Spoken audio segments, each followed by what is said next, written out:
Je suis sûr que tu cours 30% moins vite que ce que ton corps te permet simplement parce que ta technique gaspille ton énergie. Parce que oui, courir mieux fait courir plus vite, tout simplement. La vraie question, c'est comment on fait. L'humain est fait pour l'endurance. Tu sais pourquoi? Parce que ton corps est une machine d'élasticité, une vraie balle rebondissante, que chaque pas te rend énormément d'énergie si tu sais comment bien l'utiliser. Sinon, tu dois recréer cette énergie à chaque foulée. Encore.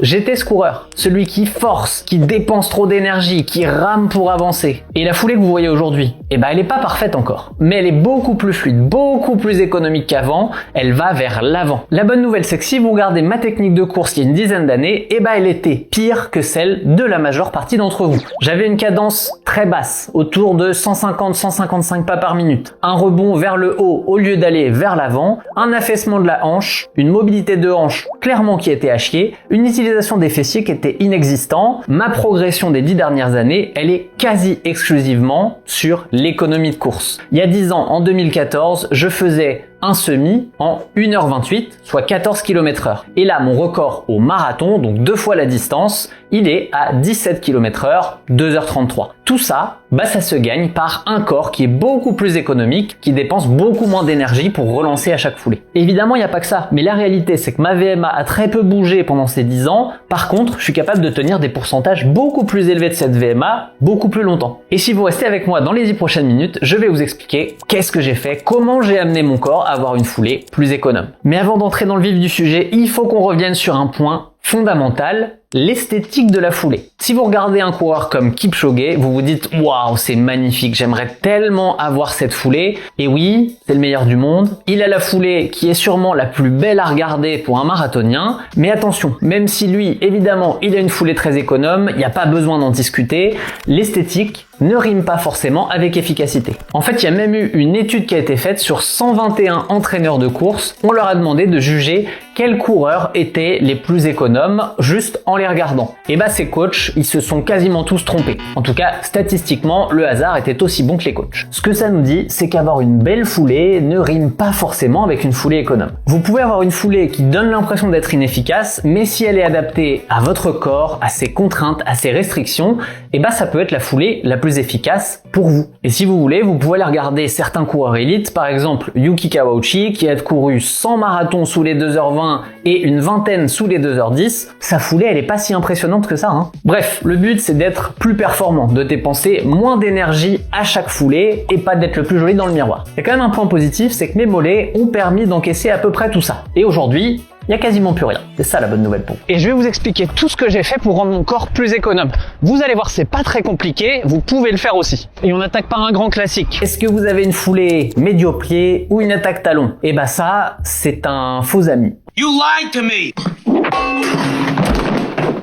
En réalité, c'est pas le conseil numéro 1, c'est le conseil on s'en fout. Oubliez ça, ça va bouger tout seul en fonction de ce que vous allez changer dans les autres aspects de votre technique. Et peut-être que ça ne changera pas, peut-être que vous allez rester en attaque talon et c'est pas grave. Il y a plein d'élites qui attaquent talon. En fait, ça dépend de comment fonctionne notre corps, de nos restrictions et une attaque talon n'est pas forcément néfaste. Après, évidemment, si vous posez le talon 1 mètre devant votre corps et que vous avez la jambe totalement tendue, qu'on a l'impression que tout va casser, là, oui, d'accord. Mais ça, vous allez voir que dans tous les cas, dès le conseil numéro 2, ça va changer. Le vrai conseil numéro 1, c'est de courir tout simplement. Parce que ton corps, il est intelligent, il va optimiser sa foulée lui-même. Plus tu cours, plus il l'optimise. Tout simplement. Et si vous êtes comme moi, ça fait plus de 20 ans que je cours, ça fait plus de 40 000 km au compteur, où à chaque kilomètre, mon corps a essayé de s'améliorer et c'est ça qui rend une foulée plus économe sur le long terme. En gros, chaque sortie compte, chaque kilomètre compte, même si vous pouvez courir 5 ou 10 minutes seulement, allez-y, ça fera la différence. On passe au fameux conseil numéro 2, celui qui pour moi peut aider le plus de coureurs, travailler sa cadence de course.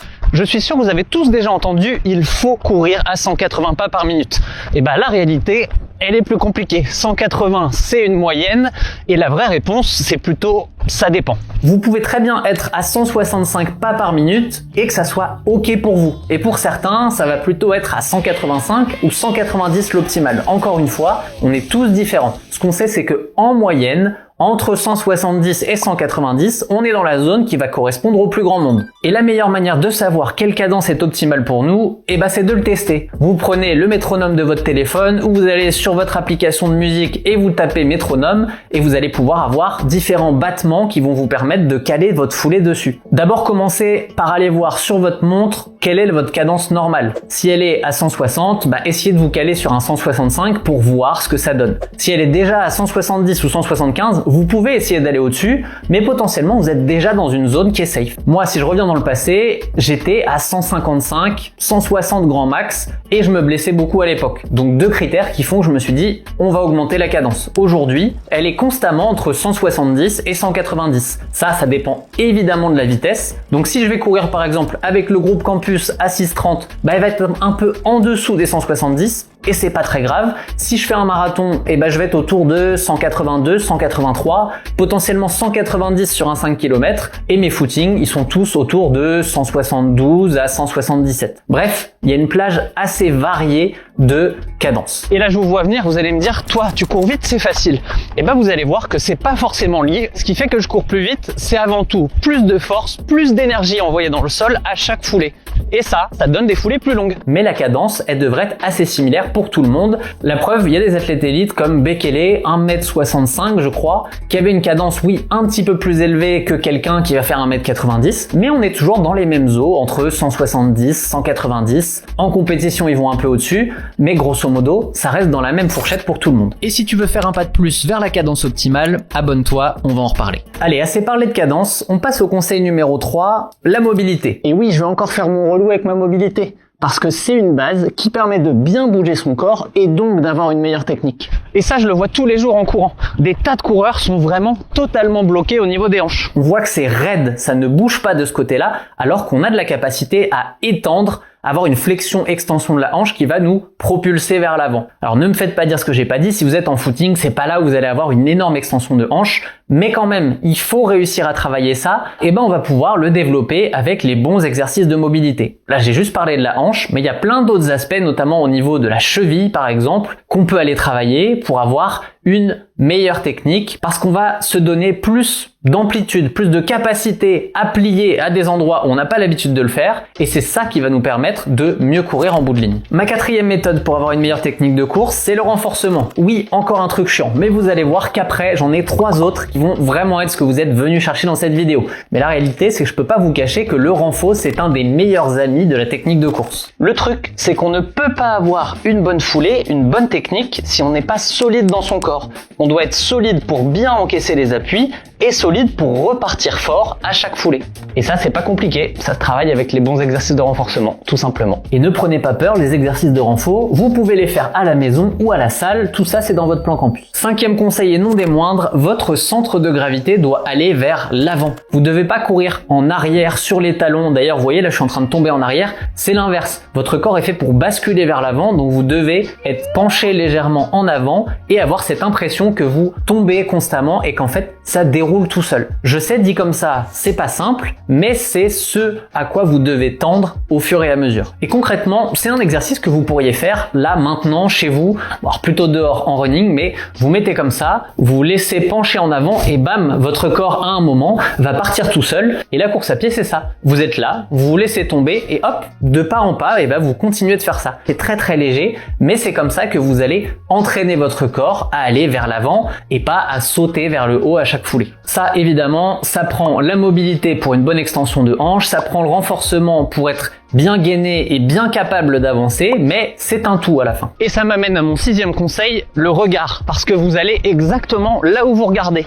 Si vous regardez du cyclisme ou de la F1 par exemple, on vous dit toujours regardez au fond du virage pour aller là. Et c'est pareil en course à pied. Si vous regardez vos pieds, vous allez aller vers le sol. Alors je sais, en trail c'est pas facile. Mais quand même, si vous écoutez les Mathieu Blanchard de ce monde, ils vous disent le regard est hyper important. Bref, la prochaine fois que vous courez, essayez de regarder 30 mètres en avant et vous allez voir que au lieu de vous recroqueviller et de tomber vers le sol, vous allez vous redresser un peu et aller vers l'avant. Et là, attention, vous dites redresser. Alors je vais me mettre en arrière comme... Non, c'est ce que je disais tout à l'heure. Vous devez à la fois avoir l'impression de tomber un petit peu vers l'avant en regardant et là vous allez être droit comme un Jakob Ingebrigtsen. Bon, lui, il est dans un extrême. Vous allez avoir l'impression vraiment de pencher vers l'avant et d'avancer. Et justement, je vous parlais d'un corps bien gainé, et le haut du corps, vous ne l'imaginez peut-être pas, mais c'est un élément qui peut permettre d'économiser beaucoup d'énergie. Une bonne élasticité du haut de notre corps, ça nous permet d'accompagner le mouvement. C'est pas là où je suis le meilleur concrètement, mais je connais la théorie. Qu'est-ce que je veux dire par là? Nos muscles abdominaux, ils peuvent bouger un petit peu dans tous les sens, et quand on va avoir notre extension de hanche, quand on va avoir ces mouvements, en fait, ils vont aussi emmagasiner de l'énergie et être capables de la renvoyer. Pareil, le mouvement des bras, s'il va bien vers l'avant